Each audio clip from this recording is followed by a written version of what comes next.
మొహాలు కింద వేసి ఏముందమ్మా పైన ఏంటి? చుట్టూ అష్టదిక్పాలకులు మధ్యలో నటరాజస్వామి. ఏమైనా కోరికలు ఉంటే ఇక్కడ మొహాలు కింద వేసి దండం పెట్టుకుంటే మన మనసులో అనుకున్న కోరికలు జరుగుతాయి. మ్యారేజ్ కాని వాళ్ళు, లేటుగా జాబ్ కాని వాళ్ళు, సంతానం లేని వాళ్ళకి అయ్యగారు ఇక్కడ పెట్టిస్తారు. ఇక్కడ మొహాలు కిందకి వేసి మన మనసులో అనుకొని దండం పెట్టుకోవాలి. అనుకున్న కోరికలు జరుగుతాయి. బయటికి చెప్పొద్దు ఎవరు. అక్కడ రాజరాజేశ్వరి అమ్మవారు శివుడి ఒళ్ళో కూర్చొని ఉంటుంది. అమ్మవారు కోపం ఉంటే ఆమె శాంతి పరిస్థితి శివయ్య తల కింద ఇట్లా చేయి పెట్టి కాలు చాపుకొని పడుకుంటాడు. త్రిశూలం పెట్టి అమ్మవారు నడుం దగ్గర కిరీటం ఇట్లా చేయి ఇట్లా కనపడుకుంటాడు. అవునమ్మా. రాజరాజేశ్వరి అమ్మవారు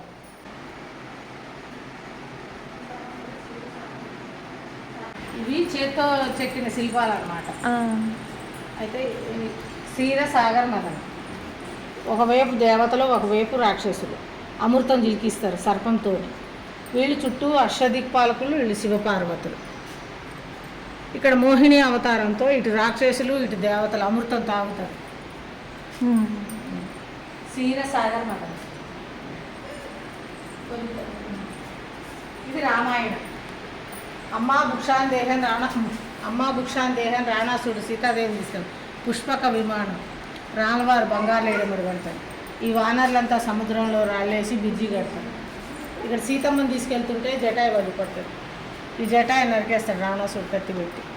ఇక్కడ రాముడికి లక్ష్మణుడికి పక్షి చెప్పుద్ది పలాని కాడ సీతమ్మ ఉండదు. ఇక్కడ సీతమ్మ అశోక వనంలో కూర్చుంటే చెట్టు కింద. ఇక్కడ శూర్పణఖ ముక్కు చెవులుగా వస్తాడు. రామవారు శూర్పణఖ ముక్కు చెవులుగా వస్తాడు.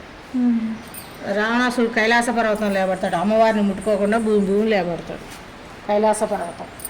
రామాయణం. ఏదమ్మా? కృష్ణుడిది.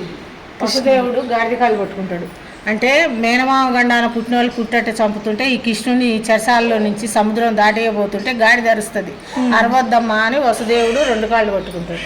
వసుదేవుడు అంతటి వాడే గాడిద కాళ్ళు పట్టుకుంటూ మనమేంది మన విషాదం ఏందంటారు పంచాయతీ. నరసింహస్వామి తేజం చేస్తాడు. ఈ స్తంభం మీద కౌరవులు పాండవులు యుద్ధం. భీష్ముడు ఒంటి కాళ్ళ మీద తపస్సు చేస్తాడు. ఇది ఇక్కడేమో ఐరావతం. తెల్ల ఏనుగు బాణాలతో నిచ్చెనలు వేసుకొని ఐరావతం తెల్ల ఏనుగుని తీసుకొని వస్తుంది అన్నమాట. ఇది కౌరవులు పాండవులు యుద్ధం. ఈ స్తంభం మొత్తం ఇదంతా. ఈయన పచ్చల సోమేశ్వరుడు స్వామివారు. పచ్చల సోమేశ్వర స్వామి. పచ్చల సోమేశ్వరుడు అని పేరు ఎందుకు వచ్చిందంటే